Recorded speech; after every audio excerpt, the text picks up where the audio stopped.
ನಮಸ್ಕಾರ ಎಲ್ಲರಿಗೂ. Welcome back to Sharu's happy kitchen. ನಾವಿವತ್ತು ಸಿಂಪಲ್ಲಾಗಿ ಮನೇಲಿರ್ತಕ್ಕಂಥ ಇಂಗ್ರೀಡಿಯೆಂಟ್ಸ್ನ ಬಳಸಿ ಎಗ್ ದಮ್ ಬಿರಿಯಾನಿನ ಯಾವ ರೀತಿ ಮಾಡೋಣ ಅಂತ ನೋಡೋಣ ಬನ್ನಿ.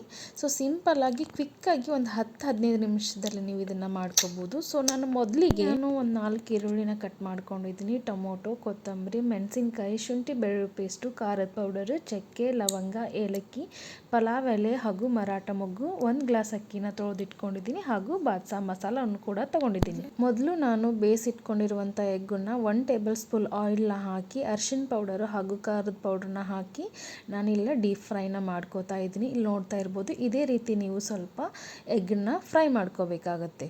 ಸೊ ಇವಾಗ ನಾನು ಸೈಡ್ಗೆ ಎತ್ತಿಟ್ಕೋತಾ ಇದ್ದೀನಿ. ಸೊ ಅದೇ ಬ್ಯಾಳ್ಗಿಗೆ ನಾನು ಏನು ಮಾಡ್ತಾ ಇದ್ದೀನಿ, ಕಟ್ ಮಾಡ್ಕೊಂಡಿರೋ ಈರುಳ್ಳನ್ನ ಹಾಕ್ಕೊಂಡು ಕಂದು ಬಣ್ಣ ಬರೋವರೆಗೂ ನಾನು ಹುರ್ಕೋತಾ ಇದ್ದೀನಿ. ಸೊ ಇಲ್ಲಿ ಹುರಿದಿದ್ದೀನಿ ನೋಡಿ, ಆ ರೀತಿ ಕನ್ಸಿಸ್ಟೆನ್ಸಿಯಲ್ಲಿ ನಾವು ಹುರ್ಕೋಬೇಕಾಗತ್ತೆ.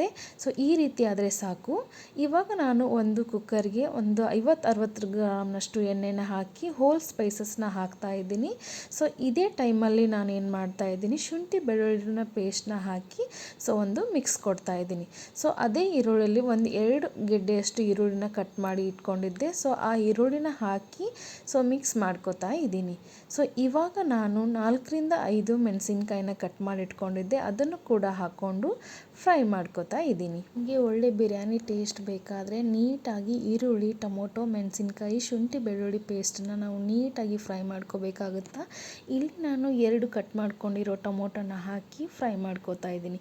ಇದು ಚೆನ್ನಾಗಿ ಫ್ರೈ ಆದಾಗ ಮಾತ್ರ ಎಗ್ ದಮ್ ಬಿರಿಯಾನಿ ತುಂಬ ಟೇಸ್ಟಿಯಾಗಿ ಬರುತ್ತೆ ಅಂತಲೇ ಹೇಳ್ಬೋದು. ಇವಾಗ ನಾನು 2 ಟೇಬಲ್ ಸ್ಪೂನಷ್ಟು ಖಾರದ ಪೌಡ್ರನ್ನ ಹಾಕೋತಾ ಇದ್ದೀನಿ. ಸೊ ನೋಡ್ತಾ ಇರ್ಬೋದು, ಇದನ್ನು ಚೆನ್ನಾಗಿ ಮಿಕ್ಸ್ ಮಾಡಿಕೊಂಡು ಈ ಸಮಯದಲ್ಲಿ ನಾವೇನು ಮಾಡ್ಕೋಬೇಕು, 1 ಬಟ್ಲದಷ್ಟು ನಾವೇನು ಮಾಡಬೇಕು, ಹುಳಿ ಮೊಸರನ್ನು ಕೂಡ ಆ್ಯಡ್ ಮಾಡ್ಕೋಬೇಕು. ಹುಳಿ ಮೊಸರನ್ನ ಆ್ಯಡ್ ಮಾಡ್ಕೊಳ್ಳೋದ್ರಿಂದ ಎಗ್ ದಮ್ ಬಿರಿಯಾನಿ ತುಂಬ ಸಖತ್ತಾಗಿ ಬರುತ್ತೆ ಅಂತ ಹೇಳ್ಬೋದು. ಇಲ್ಲಿ ನೋಡ್ತಾ ಇರ್ಬೋದು, ಈ ಕನ್ಸಿಸ್ಟೆನ್ಸಿಯಲ್ಲಿ ನಾವೆಲ್ಲನೂ ಫ್ರೈ ಮಾಡಿಕೊಂಡು ಎಣ್ಣೆ ಬಿಟ್ಟ ಮೇಲೆ ನಾವೇನು ಮಾಡಬೇಕು, ಅರಿಶಿನ ಪೌಡರು ಹಾಗೂ 1 ಟೇಬಲ್ ಸ್ಪೂನಷ್ಟು ಗರಂ ಮಸಾಲ ಹಾಗೂ ಬಾದ್ಸಾ ಚಿಕನ್ ಮಸಾಲನೂ ಕೂಡ ನಾನು ಏನು ಮಾಡ್ತಾ ಇದ್ದೀನಿ, ಇಲ್ಲಿ ಆ್ಯಡ್ ಮಾಡ್ಕೋತಾ ಇದ್ದೀನಿ. ಈ ಟೈಮಲ್ಲಿ ಒಂದು ಹಿಡಿಯಷ್ಟು ಕೊತ್ತಂಬರಿನ ಕಟ್ ಮಾಡಿ ಇಟ್ಕೊಂಡಿದ್ದೀನಿ, ಅದನ್ನು ಕೂಡ ಮಿಕ್ಸ್ ಮಾಡ್ಕೋತಾ ಇದ್ದೀನಿ ಹಾಕಿ. ಇವಾಗ ನಾನು ಬೇಯಿಸಿಟ್ಕೊಂಡಿರುವಂಥ 5 ಎಗ್ಗನ್ನು ಕೂಡ ಹಾಕಿ ನಾನು ಏನು ಮಾಡ್ತಾ ಇದ್ದೀನಿ, ಮತ್ತೆ ಮಿಕ್ಸ್ ಮಾಡ್ಕೋತಾ ಇದ್ದೀನಿ. ಎಲ್ಲ ಮಸಾಲನೂ ನೀಟಾಗಿ ಎಗ್ ಜೊತೆ ಹೊಂದ್ಕೋಬೇಕಾಗುತ್ತೆ, ಆವಾಗ ಮಾತ್ರ ಬಿರಿಯಾನಿ ಸಖತ್ತಾಗಿ ಬರುತ್ತೆ.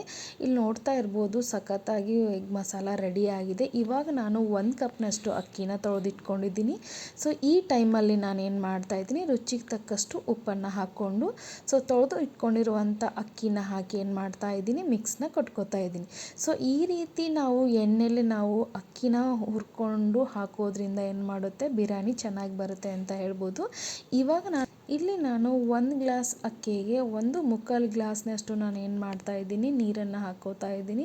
ಏಕೆಂದರೆ ನನಗೆ ಉದುರಾಗಿ ಬೇಕು ಬಿರಿಯಾನಿ, ಹಾಗಾಗಿ ಸ್ವಲ್ಪ ನಾನು ನೀರನ್ನು ಕಡಿಮೆ ಹಾಕೋತಾ ಇದ್ದೀನಿ. ಇಲ್ಲಿ ನೋಡ್ಬೋದು, ಈ ಟೈಮಲ್ಲಿ ನಾನು ಕಟ್ ಮಾಡ್ಕೊಂಡಿರುವಂಥ ಕೊತ್ತಂಬರಿನ ಹಾಕಿ ಲಿಡ್ಡನ್ನು ಕ್ಲೋಸ್ ಮಾಡಿಬಿಟ್ಟು 2 ವಿಸಲನ್ನು ನಾನು ತಗೋತೀನಿ.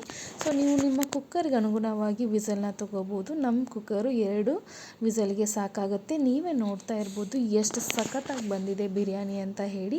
ಈ ಟೈಮಲ್ಲಿ ನಾನು ಫ್ರೈ ಮಾಡಿಟ್ಕೊಂಡಿರುವಂಥ ಆನಿಯನ್ನ ಹಾಕೋತಾ ಇದ್ದೀನಿ ಹಾಗೂ ಕೊತ್ತಂಬರಿನೂ ಕೂಡ ಆ್ಯಡ್ ಮಾಡ್ಕೋತಾ ಇದ್ದೀನಿ. ಬಿರಿಯಾನಿಗೆ ಸ್ವಲ್ಪ ಎಕ್ಸ್ಟ್ರಾ ಕೊತ್ತಂಬರಿನ ಆ್ಯಡ್ ಮಾಡೋದ್ರಿಂದ ಬಿರಿಯಾನಿ ಟೇಸ್ಟು ಸಖತ್ತಾಗಿ ಬರುತ್ತೆ ಅಂತಲೇ ಹೇಳ್ಬೋದು. ಇಲ್ಲಿ ನೋಡ್ತಾ ಇರ್ಬೋದು ಬಿರಿಯಾನಿ ಎಷ್ಟು ಸಖತ್ತಾಗಿ ಕಾಣ್ತಾ ಇದೆ ಅಂತ ಹೇಳಿ.